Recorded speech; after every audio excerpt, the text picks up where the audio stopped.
Over 300 students and teachers have been abducted from St. Mary's Private Primary and Secondary School in Papiri, Niger State.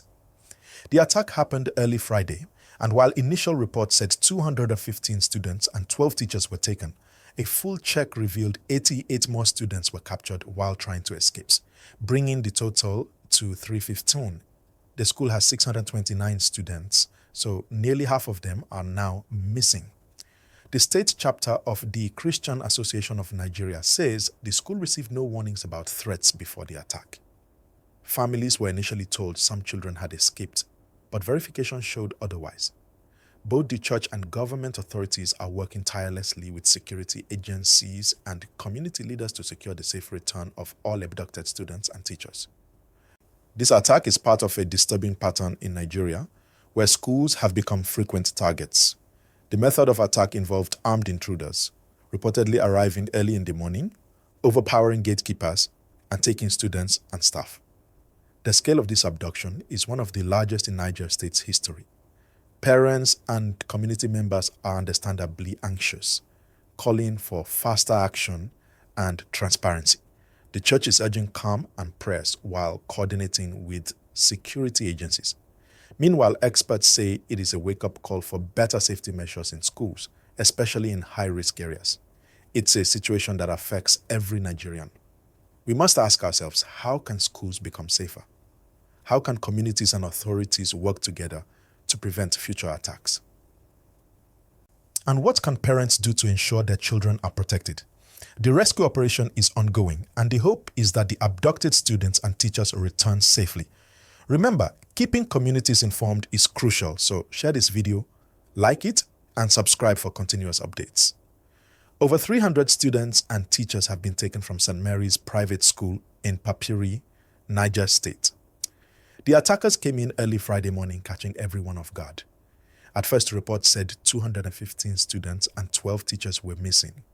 But as authorities searched more thoroughly, they discovered 88 more students had been taken while trying to escape, bringing the total number to 350. Imagine that, almost half of the school's 629 students gone in one horrifying morning. Parents were terrified. Families were told some children had escaped, but it turned out they were also captured. There is now a mix of panic, confusion, and helplessness in the community. The church and state authorities are working non-stop with security forces and community leaders to bring the children and teachers back safely. But it's slow and challenging, given the attackers' methods and the area's remoteness.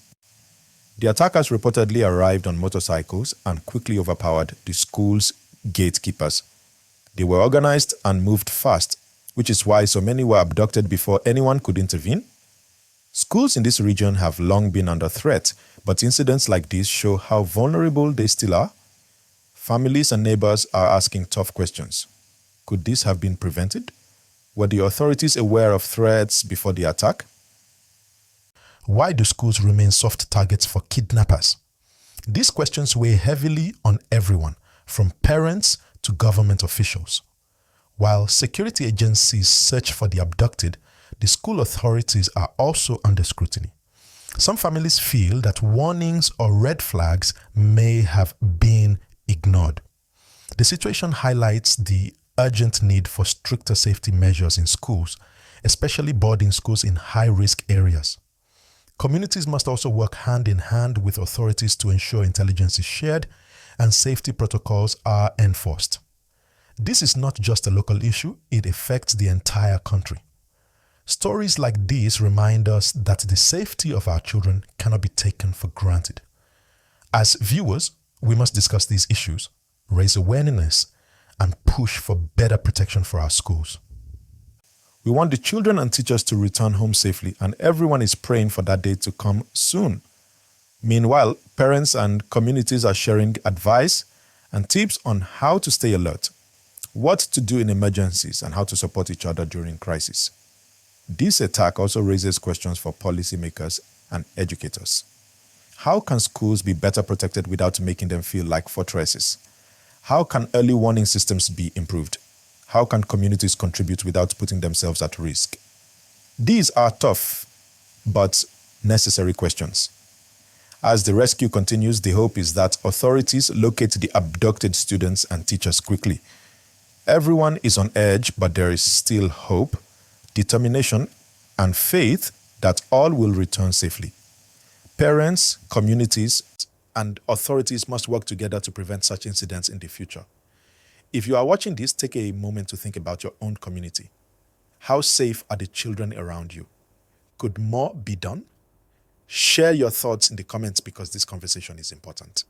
And please don't forget to like this video, subscribe to the channel, and share it with others so more people are aware of what's happening and can stay informed.